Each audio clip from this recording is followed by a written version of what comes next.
What's up, guys? Welcome to another episode of The Good Faith Show. I'm your host, Andre Morton, and The Good Faith Show is exclusively on the ATP Network. You can catch the ATP Network on YouTube, Twitter, Twitch, and Rumble. And before I get to it, I got some shameless plugs, the per usual. Follow the official ATP Network Twitter account. Our handle is at ATP Network 247 or ATP Network or ATP Network 247. Um, and some of you don't know what ATP Network stands for. I need to be more clear. It stands for Andre Anti-Peasant Network. Um, and shout out to Marty B for shorting it out because that kind of do make sense. And also follow the ATP Network crew. That's all our handles right there. Follow the hardworking people. And also too, if instead of you screen capping people's group chat messages or private DMs on Twitter and causing drama on Twitter on a daily basis, how about do something productive on Twitter and go to gossipfunds.com and find, a Palestinian, read their story, find one that you support, and then share that link on your Twitter account. That way people can see it and people can donate or boost it. Like, do something productive with your life. I just don't understand why some people on social media, not just Twitter, but any other social media platform, love drama. Like, I just don't understand. But yeah, go to gospelfunds.com, support the Palestinians. My thing is, if you're going to talk about Palestine and stuff like that, you need to support them as well. Like, faith without works is dead. And, the works is going to gothafunds.com and supporting our fellow Palestinians. So yeah, man. Like, it just, it drives me crazy. Like, that's why I don't scroll on Twitter anymore. I know I'm missing out on a lot of information, but, like, the drama is just insane. And also, too, like the video. It's free. It don't cost you nothing. So, like the video, go to GazaFunds.com, follow the ATP Network official Twitter account, follow the ATP Network crew on the ticker right here. There you and boom, there you go. Life just got better. So, the video I showed a few minutes ago, apparently this is something new that Trump must have just came out of his head or something. Now, apparently Trump wants to pay women $5,000 to have kids. And obviously, if you've been around the world for a while, you know why they want people to have kids, because they want people to be in the work sector, basically be slaves, for the being in that class. Obviously, like indentured servitude. That's why. The craziest thing about conservatives is that some of them are anti-abortion. Like, some of them believe crazy shit that's been debunked by science. Like, some of them are anti-science. Like, they really think after a man and woman have sexual intercourse that it's a baby. I shit you not. Even before the eggs and the sperm come together. Unfortunately, my mama believes the same shit. So and she's a liberal. So yeah, that's that. Like, but as soon as a baby is actually born, they don't give a fuck. They like the kids go to schools that are underfunded, or kids go to bed hungry because their parents don't have enough money to feed them. You know, but you know, but have more kids. And apparently, Donald Trump wants to give kids, I mean, not the kids, the parents, $5,000. And my thing is that, is it $5,000 a month? Which, that's based. Like, I agree with that. Like, that's, if Trump did that, man, wow. Um, his approval rating obviously will shoot to the sky, but it's not going to happen. I think he's talking about one-time payment of $5,000 in it. And so I'm gonna play the video and pause it for a second. It's a very, very short video. Y'all seen it, but I had to be clarified. So it says Trump wants to give women a $5,000 bonus for having a child. Oh, bonus! Wow, wow, Trump. That's so nice of you.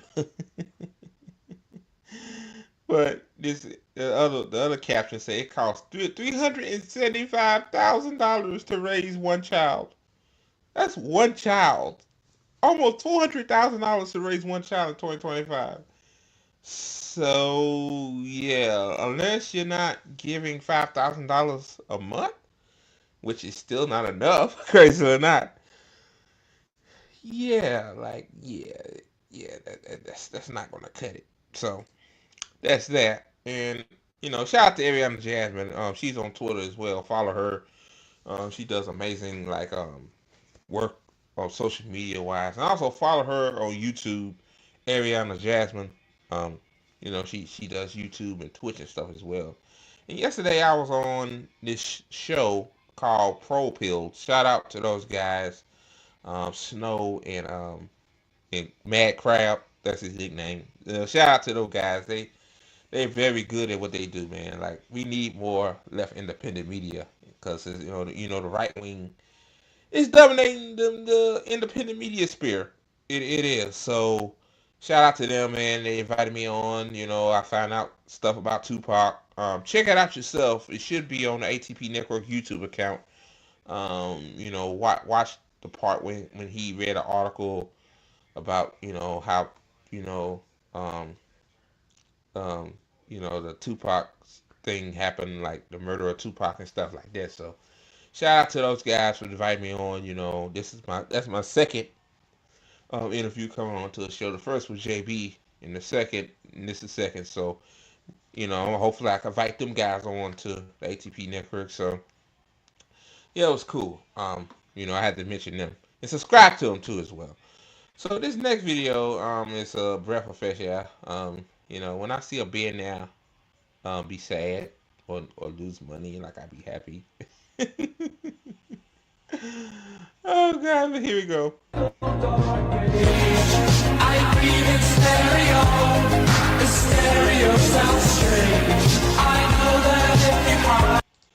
I hope this music is copyrighted, but might have yeah. Yeah, YouTube copyright. So I'll play it again. She said Tesla had a terrible earnings call today. Joyous, very joyous. Let me let play.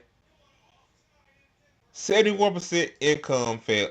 Net income fell by 71%. Total revenue slid 9% from 21.3 billion earlier. Then it says Tesla stocks down 41% so far in 2025. Suffered their worst quarterly drop since 2022. It's so great. Let me see. It says now he's getting he's stepping back from government work. That's what you get, Elon.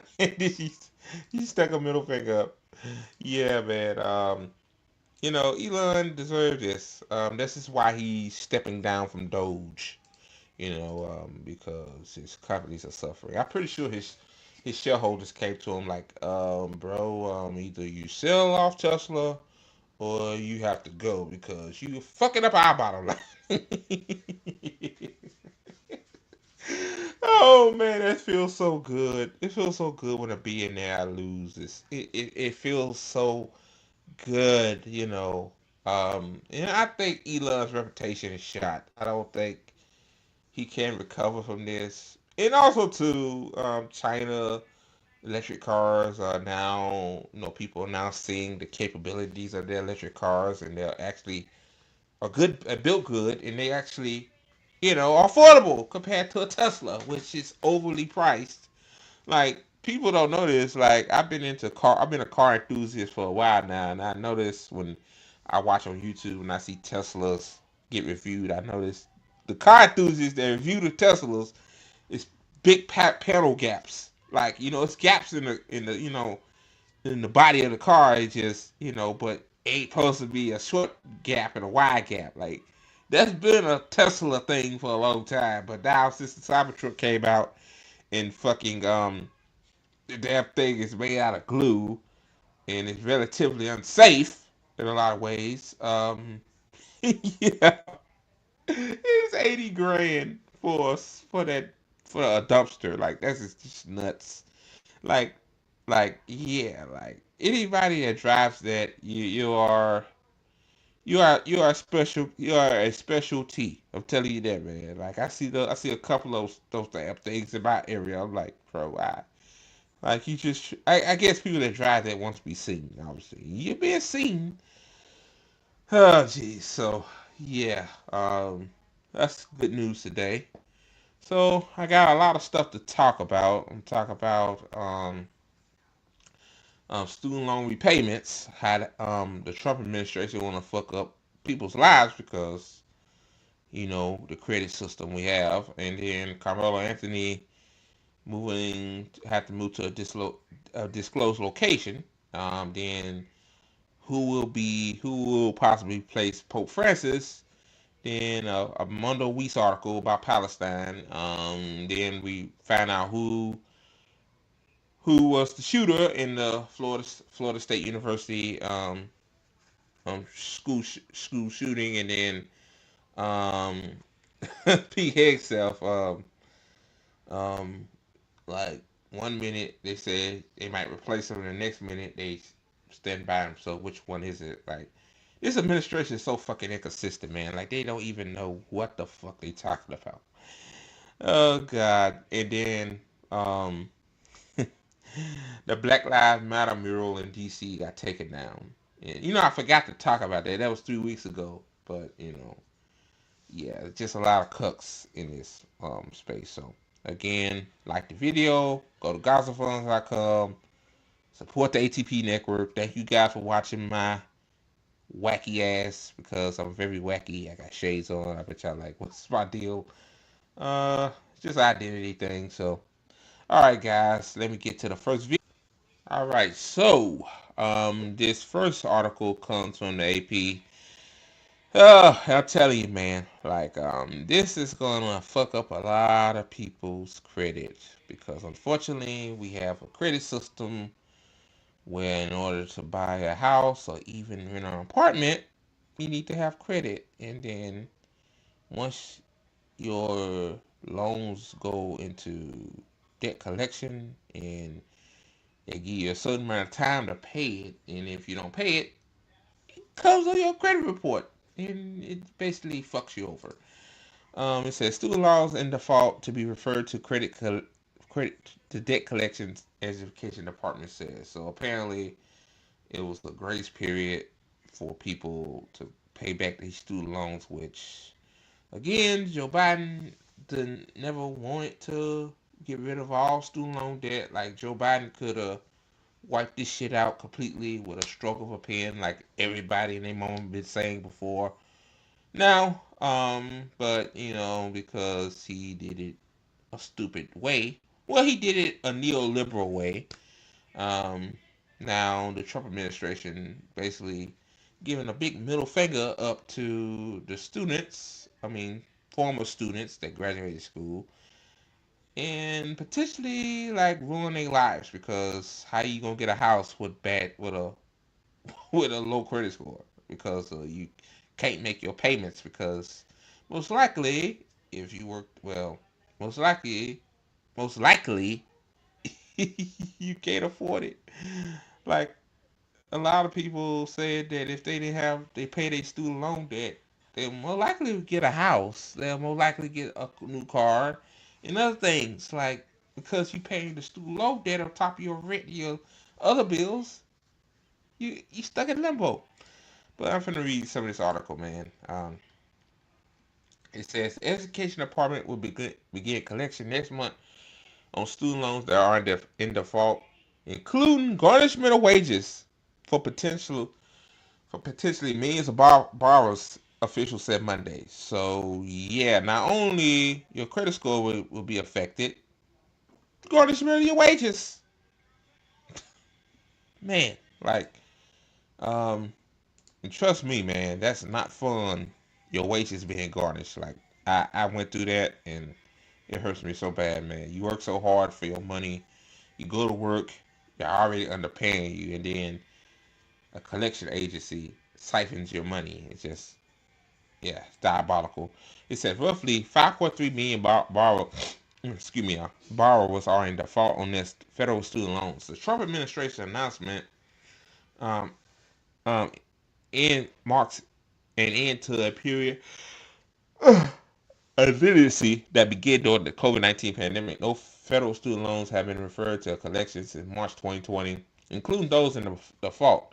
Under President Joe Biden, the Education Department tried multiple times to bar forgiveness of student loans, only to be stopped by courts. Which, yeah, because the way Joe Biden did it is he did it through a pandemic act or some shit like that, instead of doing it through the education department, like Lyndon B. Johnson signed it into law, like you can wipe away student loan debt with a pen. Like, see, that's neoliberal shit. The Joe Biden did it through a neoliberal way, and he knew the courts were going to strike it down. He knew it, but people said Joe Biden is the new FDR. Oh God, people are so nuts. Bernie, um, American taxpayers will no longer be forced to serve as a collateral for irresponsible student loan policies, Education Secretary Linda McMahon said. Well, first of all,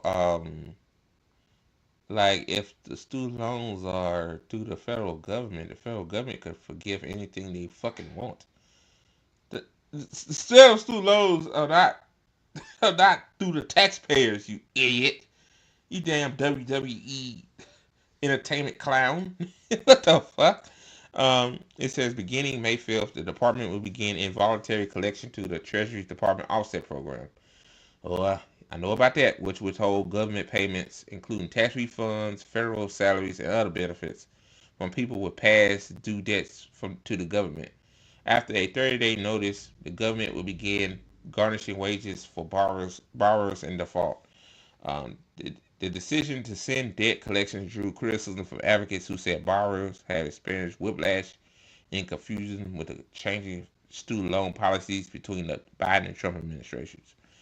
Um, this is cruel, unnecessary, and further fan the flames of economic chaos for working families across the country, said Mike Pierce, executive director of the Student Borrower Protection Center. Already, many borrowers have been bracing for obligations coming due. In 2020, Trump paused federal student loan payments and interest accrual as a temporary relief measure for student borrowers. The pause in payments was extended, excuse me, y'all, multiple times by the Biden administration through 2023. In a final grace period for loan payments ended in October 2024. That meant tens of millions of Americans had to start making payments again. Borrowers who don't make payments for 9 months go into default, which is reported on their credit scores and can go into collections. Along with the borrowers already in default, around another 4 million are 91 to 180 days late on their payments. See? Goes into your credit report, like I said. So, default, which means goes into collections, and then collections, most likely you're not going to have the money to pay all that back money. Fucks up your credit score. Oh God! And the craziest thing is, the United States got to be the only country to have a credit score. Like, I think I need to look it up. I don't think no other country has that. Like, it's wild. Let me see. Pop up. Uh, it says layoffs at the federal student aid office at the education department have made it harder for students to get their questions answered, even if they wanted to pay their loans, said Christy McGurry, executive director for Young Invincibles, a group that focuses on economic security for young adults. And questions are swirling about certain income-driven repayment programs after a February court ruling blocked some of the payment plans. Borrowers in a more lenient binary save plan were placed in forbearance, which means borrowers receive relief from payments but still accrue interest. The Education Department in February took down applications for income-driven repayment programs, which tie a monthly payment to a person's income level, only to bring them back online a month later. It says things are really difficult to understand right now. Things are changing every day, McGurr said. We can't assume that people are in default because they don't want to pay their loans. People are in default because they can't pay their loans and because they don't know how to pay their loans. So not only, most likely people can't afford to pay their loans, people are confused because, when Biden kept changing the way the system, the way people, like some people was in forbearance, some people had to pay it back after, after a few court rulings, then Trump doing what he's doing. It's like, it's fucking confusing. Man, this is a mess. It says for borrowers in default, one step to avoid wage government and get into loan rehabilitation, says Betsy Mayotte, president of the Institute for Student Loan Advisors. Borrowers must ask their loan servicer to replace in such a program. Typically, servers ask for proof of income and expenses to calculate a payment amount. Once a borrower has paid on time for 9 months in a row, they are taken out for default. Mayotte said a loan rehabilitation can only be done once. Um, Biden oversaw the cancellation of student loans for more than 5 million borrowers. Wow. Um, Pretty sure it's more than 5 million, but that's crumbs. Despite the Supreme Court's rejection of his signature proposal for broad relief, he waived more than 183.6 billion dollars in student loans through expanded forgiveness programs. Uh, then it says in her statement Monday, McMahon said Biden has gone too far. Going forward, the Department of Education, in conjunction with the Department of Treasury, will shepherd the student loan program responsibly and according to the law, which means helping borrowers return to repayment, both for the sake of their own financial health and our nation's economic outlook, she said. She's so dumb. Oh, God, she's dumb. Oh, God. Paying back your student loan payments does not help the economic situation in the country. Oh, my God. If we only had college for all, I mean, where you could go to college for a 4 year institution for free, people wouldn't even have to deal with student loan debt. And this is why a lot of people don't go to college because, you go to college, you go be in student loan debt, and then, I mean, it's sad you have to join the military, you know, and that's another reason why they don't want free college because they want more recruits in the military. And military recruitment is way down. So yeah, this is bad, man. Like a lot of people are already suffering, can't afford eggs, um, you know, and now most likely their wages will be garnished because of stupidity. So, all right, guys, on to the next story. All right, guys, be sure to like the video and also to yeah, what am I about to say? Okay, right here. It says this is from Fox 4.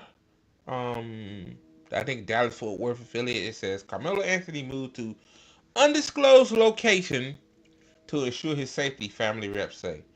So the guy is already on house arrest, and his family already been sent death threats, and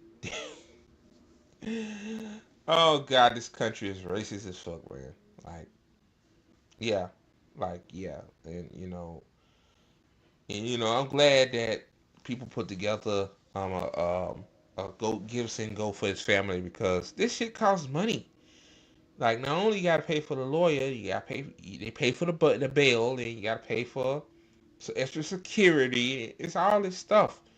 And yeah, his family, yeah, Carmelo Anthony they are not working class, but still they're not rich. So yeah, let me read this. It says, make it bigger. font be small. There we go.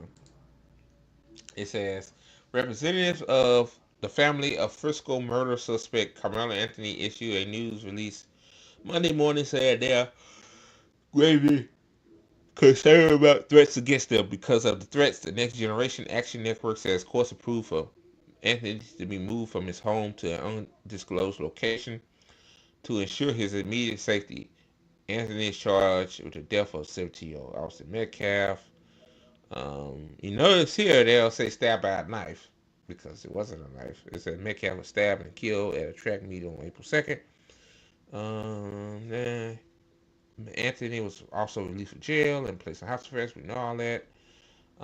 It says, according to NGAN, over the past several days, there's been an alarming increase in death threats, continued harassment, and physical intimidation targeted at the family home. Some of the harassment include people visiting the Anthony family home, loitering and taking photos of the property, false food deliveries, disturbing mailings, including Austin Metcalf's obituary, and people repeatedly circling the family's home. Taking photos and attempting to provoke fear and intimidation, the news release states.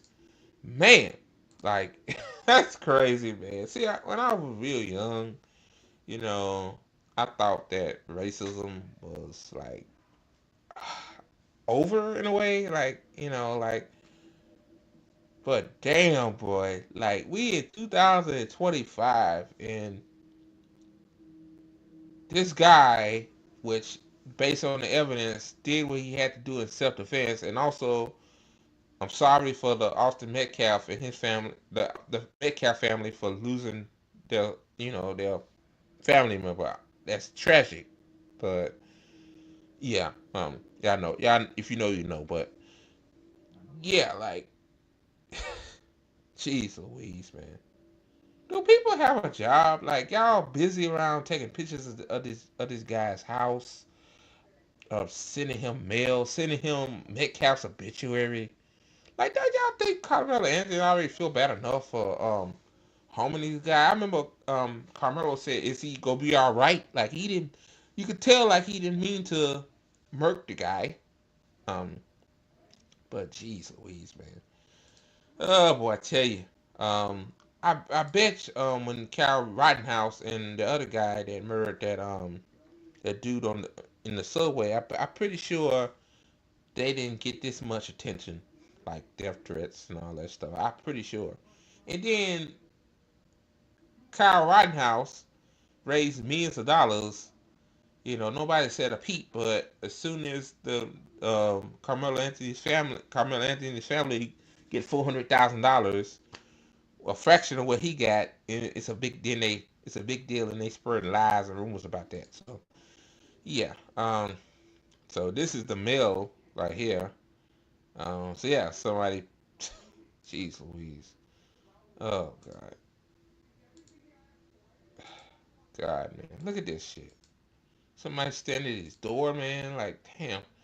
We are sharing images and documentation of the threats the family have been faced this past weekend to make the public aware of the dangerous atmosphere that this has been created. An atmosphere fueled by organized hate, systematic racism, and intentional misinformation, said Dominique Alexandra in the news release. NGAN says its internal security team is working with local law enforcement to ensure the safety of the family. It is both heartbreaking and infuriating to see the depths of hate and bigotry still alive and well in our society, said Minister Dominique Alexander, president of the Next Generation Action Network. No family should have to live under siege simply because of their demanding their constitutional rights. We will not be silent and we will not back down. We are committed to doing whatever is necessary to protect this family and to ensure that justice is pursued without intimidation or fear. Another reason Carmelo Anthony was moved to an undisclosed location was due to a recent rally in Frisco. Oh God. According to NGAN. Then this was a rally here at K Kendall Stadium. It says the flyers posted on social media said, "Protect white Americans. Justice for Austin Metcalf." Jesus Christ. Man, we are really back in the fucking 50s and 60s, man. Holy shit. The man Carmelo Anthony was put back in prison until trial. Peaceful protest. Stop black violence on white Americans. What? What the fuck? What? What? Huh? What? Okay, while I'm reading this, I'm just like, what the fuck? The rally was organized by Jake Lang of Florida, who was previously charged in the, of course, right, the J6 riot at the U.S. Capitol. Of course, I mean, kind of makes sense. Here's the video. I guess I'll play it. Um, says to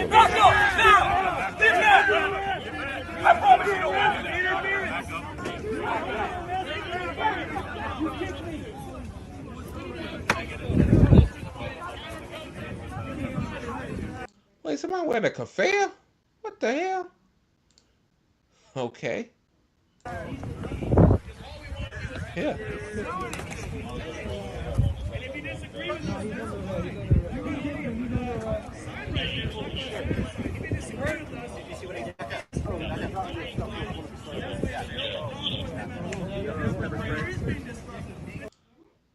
I don't know that if you wearing a kafir at a Klan rally, basically what this is, then you kind of hypocritical. But okay, apparently maybe this person isn't part of the Klan. I don't know.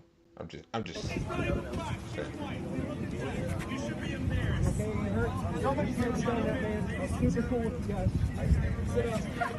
know the fuck you're not talking right now.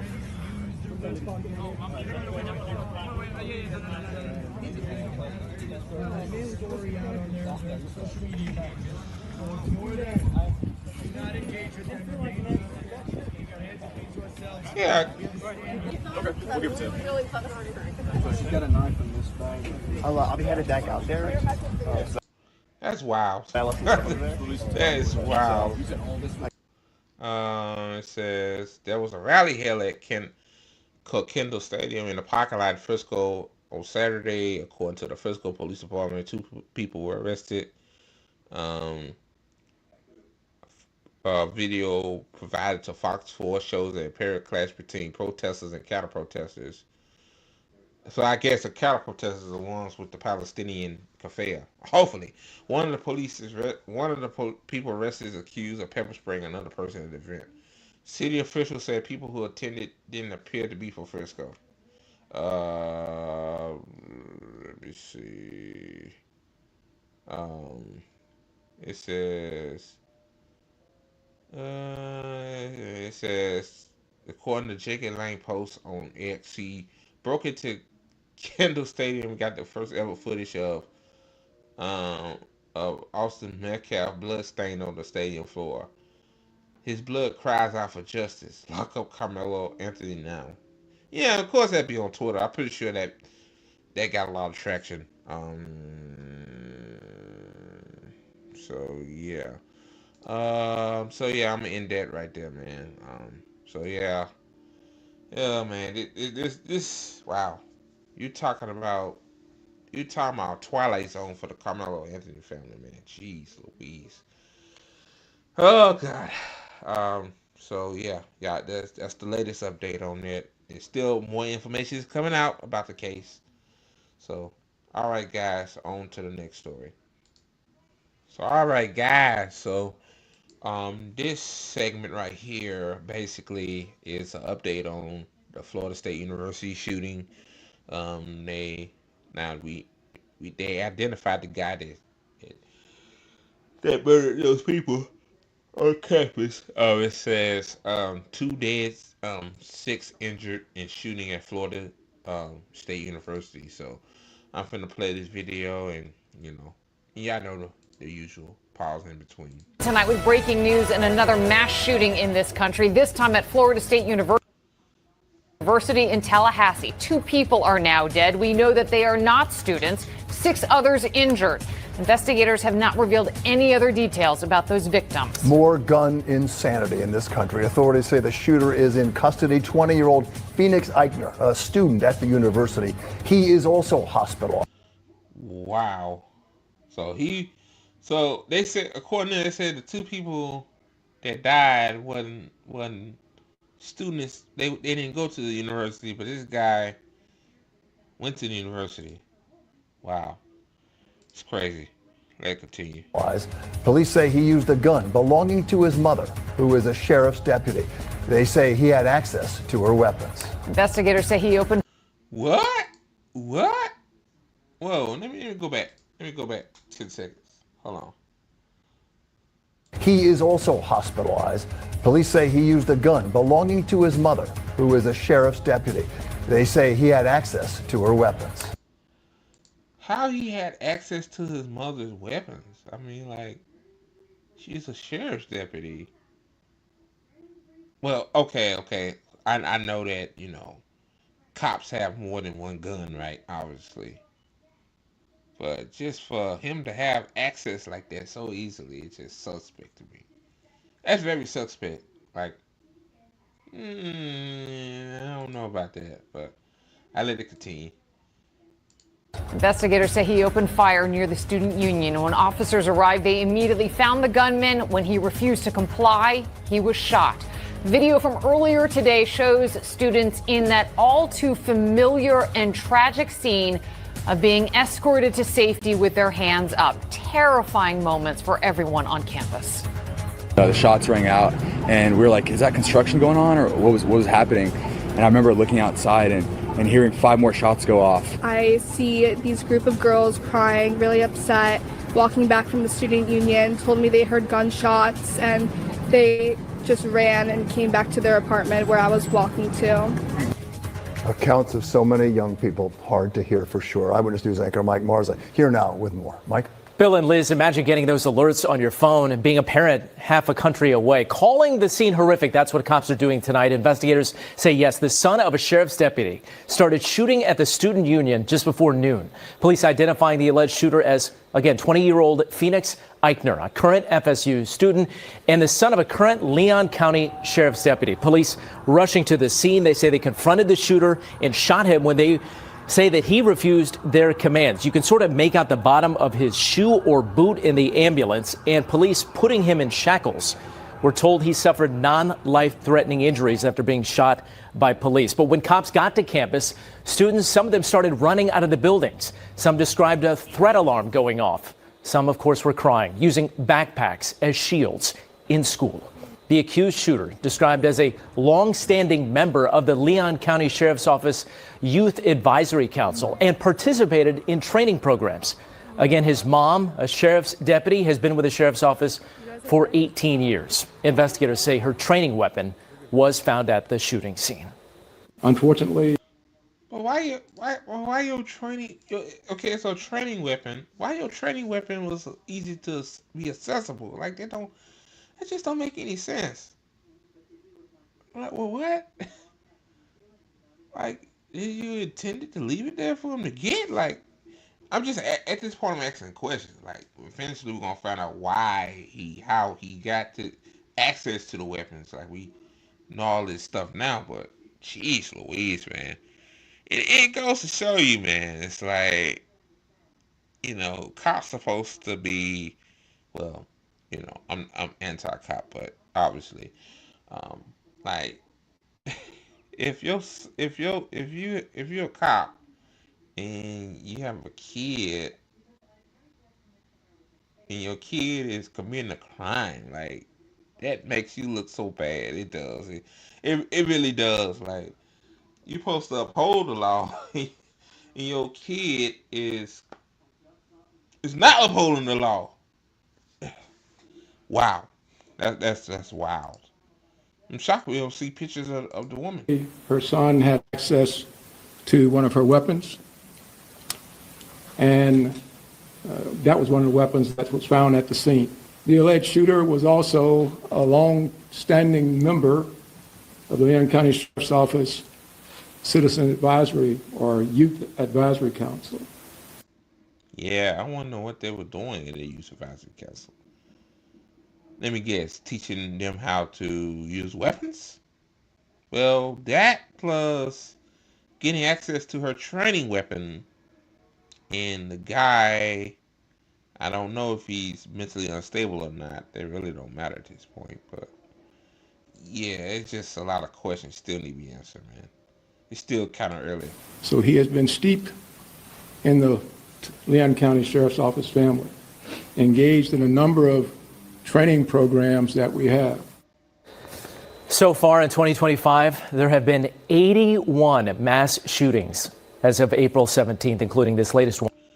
You know what really gets me down, man? It's like when this mass shooting happened, I can tell the reception from it from the general public was, oh, just another mass shooting. Oh, you know, oh, it's sad, oh, it's sad. Like, I mean, somebody died or somebody got hurt, but that's crazy. Like, only in America. I should have added this on to my video about the Proud to be American video. It's like, how can you be proud to be American where mass shootings occur so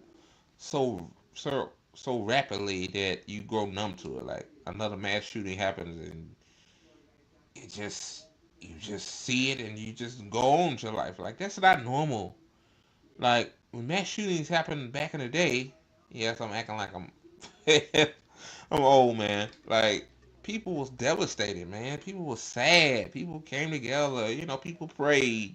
If you were religious, people did things like you'll say like hope this will never happen again. But now, 81 mass shootings this year, and all of the 81 people just doing this, and it just it's sad.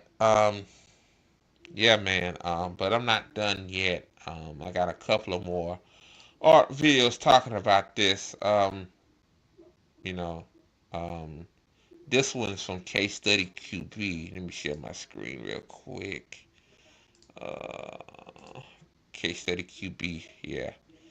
Let me see. Share it. Share my screen. I don't know why StreamYard don't automatically put the screen on the damn on the layout. Jeez. There we go. Got to do it manually, I guess. So this is from Case Study QB, man. If you're on Twitter, follow him. He does some amazing work. Here we go. In our national lead, police say that the suspected shooter in Thursday's mass shooting at Florida State University in Tallahassee will, quote, face the charges up to and including first-degree murder. CNN's Brian Todd's following the story. Brian, are officials any closer to a motive, considering the suspect is currently not cooperating with police? Jake, they appear no closer to establishing a motive tonight, but again, they're trying to question him, and as you mentioned, he has invoked his rights not to speak to police, so the motive really remains an outstanding question tonight. Here's what we do know about the suspect tonight, and this is information compiled by our CNN teams on the ground and by CNN's investigative unit. The suspect is named Phoenix Eichner. He's 20 years old. University officials confirm he is a junior at Florida State University. Authorities say he is the son of a local sheriff's deputy. Officials and records reviewed by CNN say that when he was taken into custody, Eichner was carrying a handgun that used to be the service weapon of a sheriff's deputy named Jessica Eichner. Jessica Eichner has not responded to CNN's request for comment. Authorities say that Phoenix Eichner spent time training with law enforcement and served on the Sheriff's Advisory Council in the years before the shooting. And according to CNN's John Miller, citing a law enforcement source familiar with the investigation, police recovered an AR-15 rifle inside the car that Eichner drove to campus in addition to the handgun and the shot. Wow. So he was apparently about to kill murder even more people. Jeez Louise. So that youth advisory council basically trained him how to use a gun. I bet it did. I need to look that up. Like, what do they do? I know they do more than give out badges and stickers and saying, "Oh, congratulations, you know how to do what fuck cops do." Man, wow. So he had the gun he had was a gun his mom used, and they said he had an AR-15 in his vehicle. So my question is that I mean, I know how easy it is to get these weapons. Like these red states in particular, they have no gun laws worth a damn. Like anybody could have a gun. Um, I mean, I'm not gonna get into the gun control shit. Like that's kind of controversial, even on the left. I'm you can say I'm to the way far left when it comes to gun control, but I don't want to get into all that. But yeah, like this is wild. This is a wild story. Gun that were found near him. Now, according to court records, his biological mother, whose name is Anne Marie Erickson, was accused of taking him to Norway when he was 10 years old in violation of a custody agreement. The father, at one point, tried to modify a custody agreement, claiming that the biological mother left him in, quote, deplorable hygiene and that he looked like he hadn't slept enough. Tallahassee Police Chief Lawrence Revel said at this point there does not appear to be any connection between the alleged shooter and any of the victims. One Florida State student did tell CNN that Phoenix Eichner was asked to leave an extracurricular political group a couple of years ago due to unsettling behavior that he displayed there, Jake. Oh, see, something is building. So, political group. He must have didn't like what they were saying, so he had to leave. I have an idea, but I can't come to conclusions yet because we still don't have all the evidence. Oh boy, things are getting interesting. What more do we know about the victims? Right, we just got some new information this afternoon, Jake, on the victims. They are now identified as Robert Morales. He is an FSU graduate himself, according to his LinkedIn page, and he was an FSU employee. That's according to his older brother, Ricardo Morales. Heartbreakingly, Ricardo Morales chronicled on X his experience yesterday trying to find his brother, at one point posting, quote, waiting for a callback. Robert Morales leaves behind a wife and a daughter, according to his brother. And the other victim, Tiru Chaba, who worked for Aramark, a food and service and a facilities management company. He worked there at Florida State University. He is a 45-year-old father of two. All right, Brian Todd, thanks so much. I want to bring in gun safety advocate and vice chair of the Democratic National Committee, David Hogg, who joins me now live in studio. David, as a survivor of the 2018 Florida shooting in Parkland, what do you make of the fact that 3 weeks ago, the Florida State House voted to lower the minimum age to buy a long gun from 21 to 18? It had been raised because you and your fellow classmates had lobbied the Florida legislature, and there was a package of gun reform and red flag laws and psychological help and school safety officers. A lot of people say that, to be honest with you, like, a lot of people say that gun control don't work because it's not the guns, it's the people with the guns. And that's true. That's true to a certain extent. But I think the problem is that a lot of these people that have mental health issues aren't getting the help they need. And then on top of that, we got laws that are lenient on gun control, like no background checks or nothing like that. So yeah, it's the gun issue is a complicated thing, but I let him continue. The whole thing that Governor Rick Scott, Republican, signed into law, but now they're talking about lowering the age back to 18 for long gun purchases. It's ridiculous. I mean, it was Republicans that passed that law in the first place. They controlled the House and the Senate in our state government, and obviously Rick Scott was the governor, who's also a Republican. The reason why this law matters is because the shooter in Parkland was not able to purchase a handgun under federal law because he was not over the age of 21, but he was able to purchase an AR-15 because that's the logic of the NRA. They're actively trying to lower that age once again in Florida, and it's just ridiculous. We're seeing time and time again in instances, whether it's Uvalde, whether it's Parkland or other instances, many of these shooters are under the age of 21, and it simply does not make sense that if you can't buy a handgun, that you should be able to purchase an AR-15 in the first place. So wait. That's the end of the video. So you can't buy a handgun, but you can buy an AR-15. Yeah, that's some Florida shit right there. That's why I don't blame Liz leaving that damn state. I don't blame her. I don't blame her at all, man. What in the fuck? I never even heard that before. So, I can't buy a handgun. I gotta be 21 or older to buy a handgun, but I can buy an AR-15 Okay. In the last video I got, I don't know what to say about that. I'm finna share my screen. I think they talked about this earlier, but um, yeah, this is insane, man. Um, this says Florida student who do suspected shooter says he was moved from club for white supremacist views. Yeah, that's insane. But I'm finna play this as well. Reed Seawold, an FSU senior who was there when this shooting happened. Reed, thank you. Thank you very much for joining us at the end of what I'm sure has been a nightmare of a day for you, of course. Glad you're okay, at least physically. Can you tell us where you were when this shooting began? For sure. So I was in the Bellamy building, which is catty-cornered to the student union. We all of 90 seconds away. And what happened? So two people came in talking about a shooter on campus, and so we immediately locked down. We weren't even supposed to be there for class that day, but we had all come in to work on a group project. And so when they came in, we locked down immediately, locked both doors, turned off the lights, got under our desks.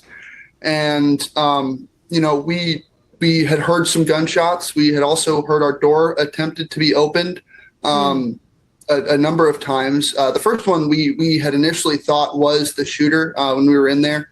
But now seeing that he was taken down at the student union, we don't believe it was him. Do you think it was maybe law enforcement jiggling the handle, perhaps? Well, the law enforcement, we know that was the second two times, but okay. It could have been law enforcement. It could have also been someone trying to flee for safety. We really don't know.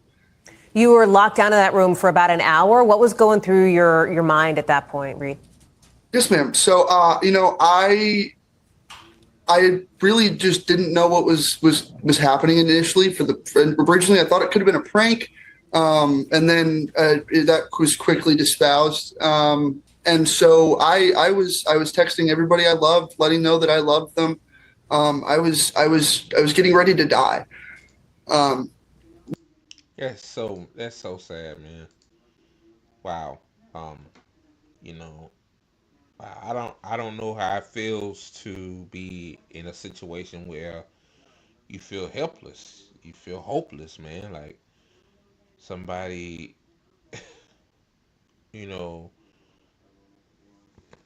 have agenda to kill a whole lot of people, and you basically you send your family members a text saying, "Hey, I love you. I'm gonna die." Like that's just, man.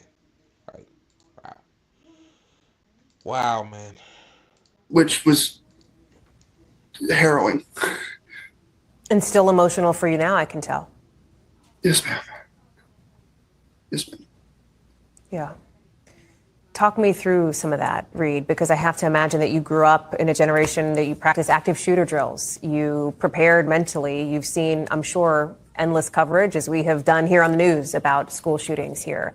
And then you find yourself in that locked room, the door handle jiggling, and the worst going through your mind.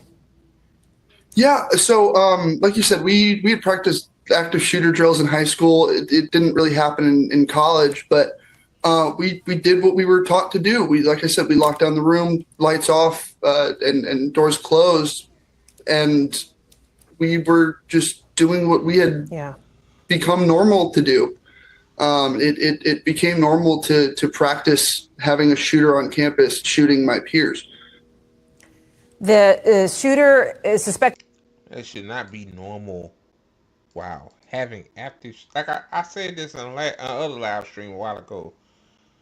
Me growing up, man, we had no active shooting drills. All we had was tornado, fire, and earthquake drills. Now these kids have to go to active shooting drills. And then you heard in the other clip, I forgot to mention this, that people were using their book backpacks as shields. And I heard on TikTok, beginning of the school year, some parents bought their kids the backpacks that I guess have like a bulletproof vest like coating in them. Like, what? Like this is not normal, man. This can't be normal. You as a parent send your child to school and you have to buy them a backpack basically to act like a bulletproof vest. Like, come on, man. A kid should go to school to learn about things, meet new friends, not worry about an unstable person causing harm. Like, come on, man. Like, man. Suspected shooter has been identified by police as an FSU student by the name of Phoenix Eichner. I know it's a big school. Did you happen to know him? So I spent my first 2 years at Tallahassee, now called Tallahassee State College, but we called it TCC. And I was the president of a political talk group we called the Political Roundtable, and he joined the club when I was at TCC. Basically our only rule was no Nazis, colloquially speaking. And he espoused so much white supremacist rhetoric and far right rhetoric as well, to the point where we had to exercise that rule. I also know he was a member of the TCC Turning Point chapter. And since TCC, I have seen him in passing a couple times. Today, I was talking to a friend who had talked to him yesterday, or 2 days ago, pardon me. And he was talking about how he wasn't ready for exams. To be clear, Reed, I just want to make sure that folks understand this. So you were a transfer student essentially into FSU, right? So you started the first 2 years in Tallahassee, and that is where you knew Phoenix Eichner, the suspected shooter here. And you say that he was essentially, it sounded like, kicked out of a political club that you were in because of his as you described them, views on white supremacy? Yes, ma'am. So it wasn't necessarily a formal kicking out, but he was asked not to come back, and was really what had happened was we had, it was a debate back and forth. And after enough times, I mean, he did not feel welcome because he was not welcome with his rhetoric. We allow people of all, beliefs, creeds, whatever. And he somehow found a way to not fit the. I mean, like, I don't blame him. I mean, like, white supremacy? Yeah, that's like me inviting a white supremacist onto a radical leftist based network. No, bro, nah, I can't let that slide. Apparently this guy was a white supremacist, alleged white supremacist, I guess. Was that the motive for him to shoot the school? I mean, the two people. Well, I don't know. I don't know who the six injured.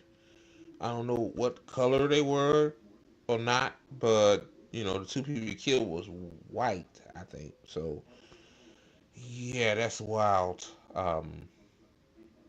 So, yeah, man. I mean, I really don't know what to say. I mean, obviously, I don't blame him. Like, you won't, like, you in a club, with everybody have different ideologies.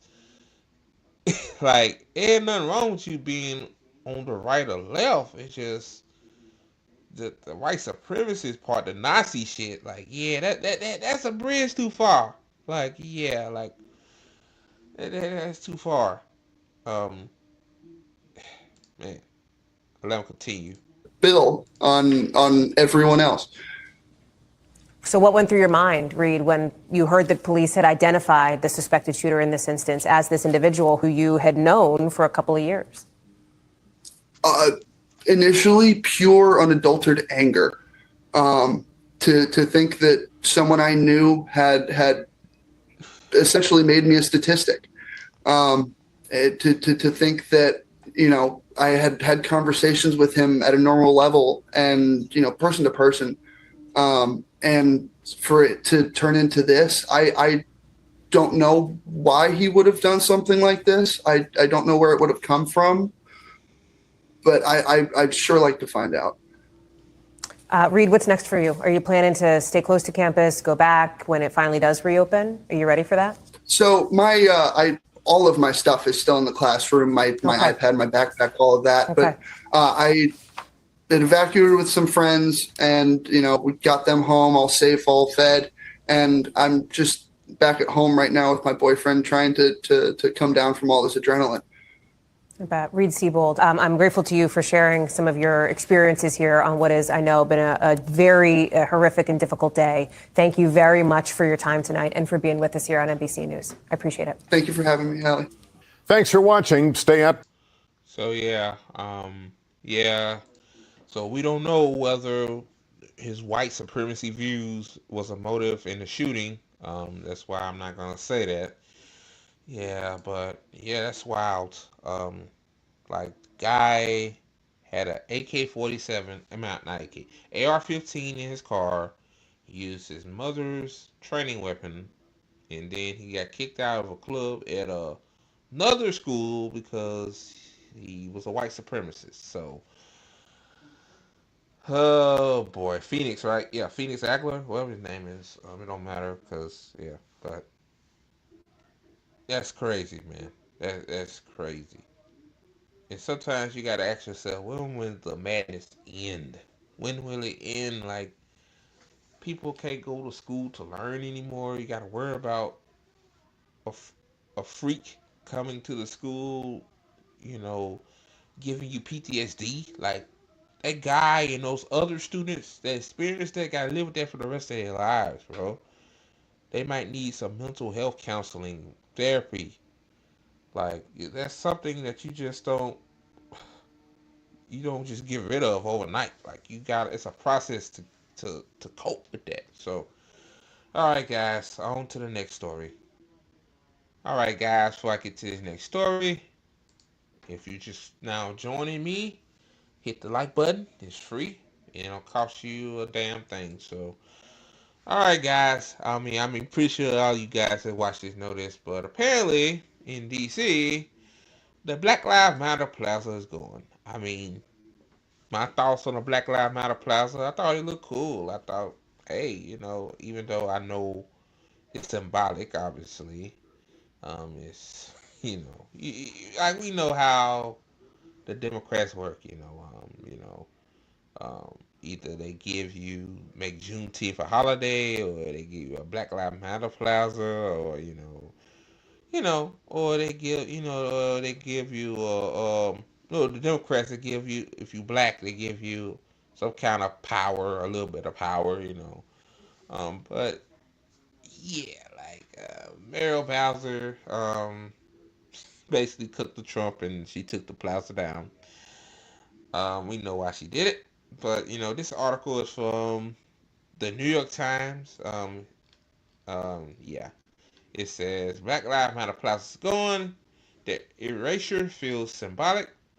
Let me make it bigger. It's kind of small. It says the movement that prompted Black Lives Matter to be painted in bold yellow near the White House is in retreat. Its leaders are asking what comes next for social justice. Read a little bit of this. I'm not going to read all of it.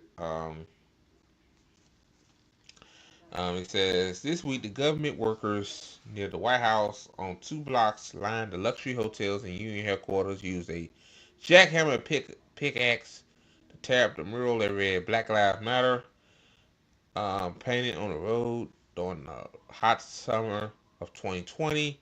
The symbolism was potent. The erasure of the bold yellow letters of the Black Lives Matter Plaza, installed on 16th Street after the murder of George Floyd by a Minneapolis police officer, was a concession for Washington's Mayor Muriel Bowser, which is a cook, who faced threats from congressional Republicans to cut off federal funds to the capital cities if the words were not removed. Well, first of all, we know those Republicans are some racist crackers, obviously. And, Muriel Bowser, like Washington, D.C., basically have to rely on federal funds because it's not its own independent city. So, yeah, like, she basically cooks, she bow her head and say, yeah, I'll take it off, um, instead of fighting for it if they actually gave a fuck about Black Lives, which the Democratic Party don't give a fuck about Black Lives Matter. I mean Black lives in general. So, um, let me see. But to Black Americans grappling with the fierce resurgence of forces that they believe are beating the backs of causes of social justice and civil rights, it feels like much more. The plaza was spiritual, said Selwyn Jones, an uncle of Mr. Floyd, but them taking the time to destroy it is making a statement. Um, that's making a statement like we don't care. Yeah, they never cared. They never cared. Damn, sorry y'all. I keep doing that. I be in another screen. They never cared. They don't care. You know. See what they do is they do stuff like that to appease the masses. But once the appeasement is no longer needed, then it take it off. So yeah. Even those who did not put much faith into the mural to begin with were taken aback. Bowser caving immediately to the faintest hint of pressure on the name of the plaza is somehow even more cynical than the move to name it Black Lives Matter Plaza in the first place, says Ofemimi Otaiwo, a black associate professor of physiology at Georgetown. The movement that once crested with a former Republican Senator Mitt Romney marching in the streets has now waned after a brief window of conversation about the ways racism has impeded the progress of black citizens. The country in November chose to return President Trump to the White House after he called the words Black Lives Matter a symbol of hate in black center history toxic propaganda at the end of his first term. Oh, jeez. We saw the largest protest movement in our nation's history, a unique and powerful movement where it seemed everything was possible. You had numbers to do anything, lamented Samuel Sinwagiwi. For getting the last name wrong, I apologize. Executive director of the nonprofit Mapping Police Violence Without Exaggeration. The millions of dollars that flowed into groups with Black Lives Matter in their titles has slowed to trickle, forcing some to retrench, others to close shop. The Black Lives Matter Foundation, for instance, raised a staggering $79.6 million in fiscal year 2021. The next year, the figure was almost down to almost 8.5 million. By 2023, it was 4.3 million with expenses of 10.8 million, according to records tracked by the nonprofit journalism organization ProPublica. Well, first of all, like an organization that raising all that money but is not putting it towards black communities is very diabolical to me. Like, and then turns to find out that the people that like those over Black Lives Matter, the organization has a mansion in Los Angeles. So yeah, like I mean the organization as a whole is tainted. I think you know it's different from the George Floyd protests, the Breonna Taylors and the Marbury's. Those protests were different from the Black Lives Matter just trickled into it. Like, you know what I'm saying? And people saw what happened, people said, fuck this, I'm not putting more money into this. Like the Democrats probably did. The DNC probably gave them some money, then after, once their services no longer needed, and they said, fuck them. Um, As it recedes, Mr. Trump has sought to bury it. In 2 short months, the administration has moved to end DEI as goals of the federal government and pressured private industry to do the same. It shut down the National Law Enforcement Accountability Database, which conduct records of federal law enforcement officers. Words with even a hint of racial, ethnic, and gender sensitivities are being struck from federal websites and documents. Just this week, the EPA moved to eliminate officers responsible for addressing disproportionately high levels of pollution facing poor communities, often with predominantly minority residents. Billionaire White House advisor Elon Musk even said pardoning George Floyd killer was something to think about, along with Ben Shapiro. I talked about that. Beyond Washington, journalists and academics who vaulted to started them a half decade ago on their um, reinterpretations of history, their views on racism and virilizing of the African American experience, find themselves sometimes marginalized, often under attack. I feel like we're going backwards, Mr. Jones said. Um, we are going backwards. Like, we know the Republicans. Somebody said this. Somebody said the Republicans will stab you, and the Democrats will slowly kill you with poison. Like, yeah, like Trump don't give a fuck. Hey, let the corporations pollute the fuck out of the black neighborhoods. I don't give a fuck. I don't like black people. That's Trump say. And the Democrats, um, let's still allow the corporations to pollute the black folks, but to a smaller scale. Let's a little bit of regulation. Some people still will be affected, but a little bit of regulation. And the Republicans said, "Fuck it, corporations. You can poison the water, poison the air." Like, yeah, we are going backwards. Like, yeah, because black folks is so embedded into the demo dummy system, and and some black people now are now thinking the Republicans are better. Like, no, it's not. Um, Giving the swift change of circumstances, some in the Black Lives Matter movement, excuse me, say they must answer an essential question: how do they pursue racial justice amid sufficient backlash? Um, Veterans of the movement say they must broaden the activist coalition to be more multiracial, working class, economic, and inclusive in its messaging. Although Mr. Trump made gangs among voters of color in November, even bragging that he had supporters on Black Lives Matter movement, they insist his base of support still stems from bigotry. Folks sold a bag of goods on the idea of racism and xenophobia. Addie Castillo, a social justice organizer and law student in Connecticut, but she said administration policy will hurt all those who weren't wealthy. So if there was little time to be multiracial cross cultural movement, this would be the time. Yeah, a lot of people, to be honest with you, like the immigrant issue is the reason why probably a lot of some black people did vote for Trump, because Trump said he was gonna get rid of most immigrants. Like, yeah, like I see that. It says Jay Former Jr.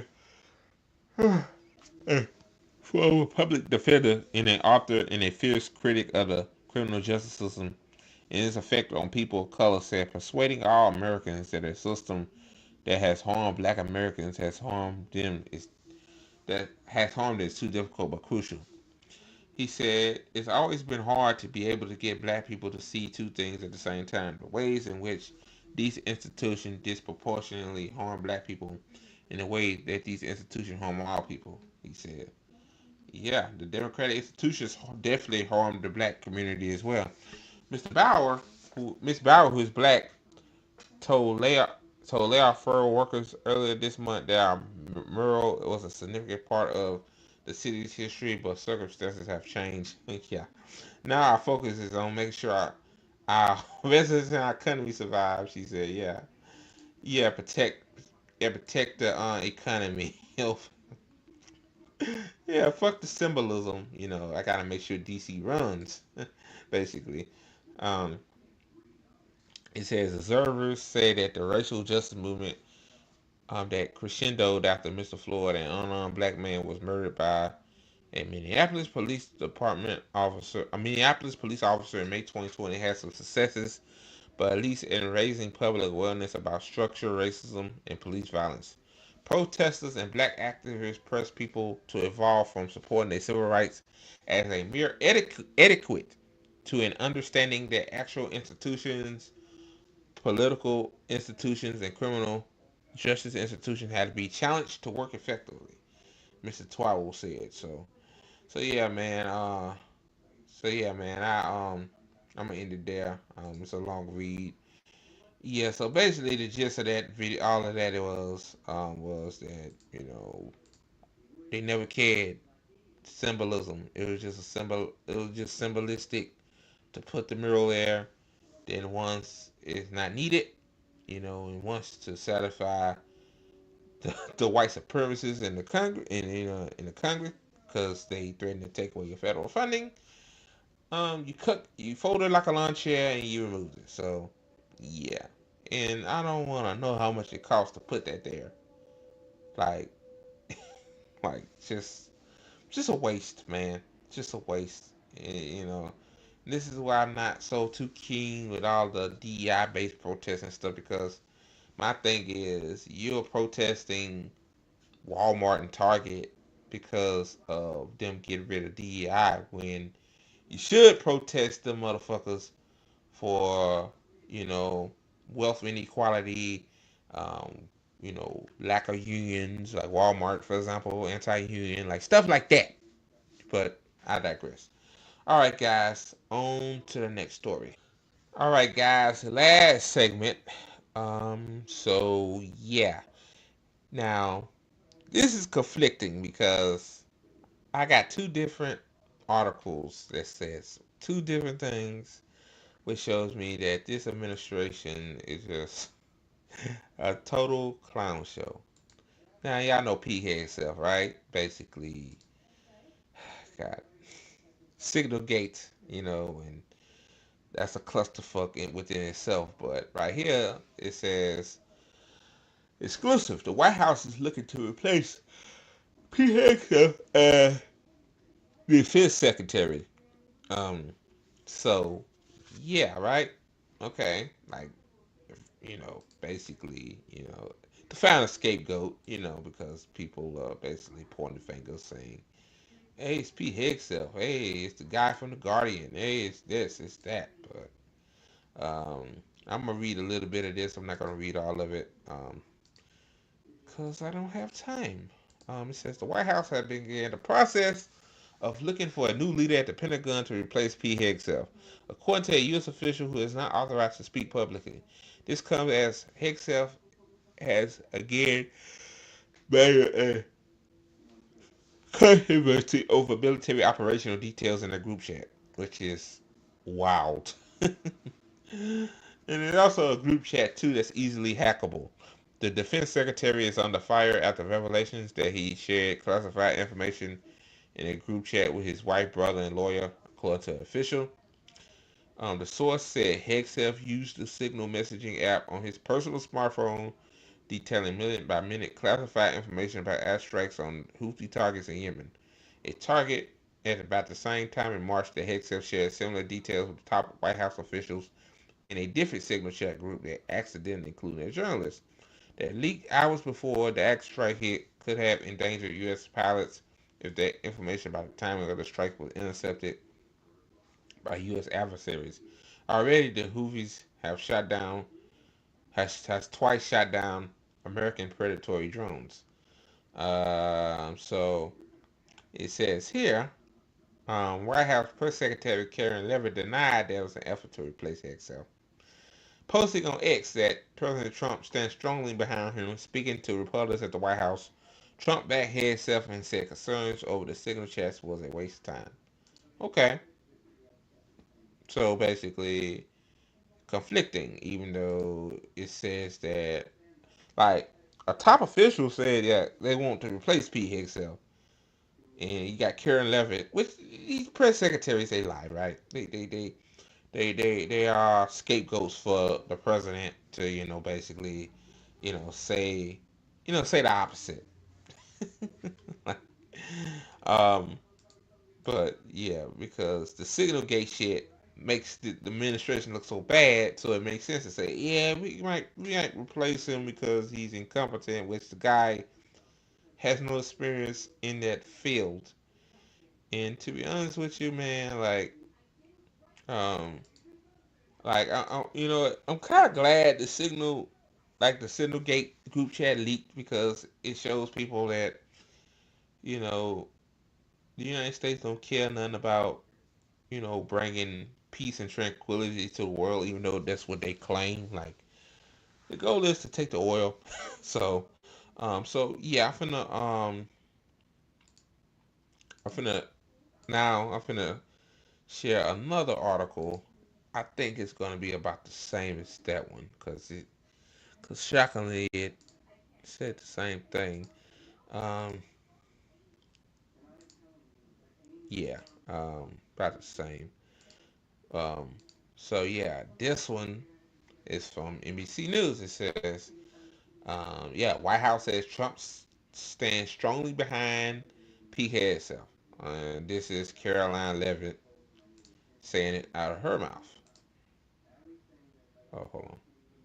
Hegseth, but the people who were fired were Hegseth's own guys. So how do you square that, and what do you say to concerns that that's bad management? They were Pentagon employees who leaked against their boss to news agencies in this room, and it's been clear since day one from this administration that we are not going to tolerate individuals who leak to the mainstream media, particularly when it comes to sensitive information. And the Secretary of Defense is doing a tremendous job, and he is bringing monumental change to the Pentagon. And there's a lot of people in this city who reject monumental change, and I think, frankly, that's why we've seen a smear.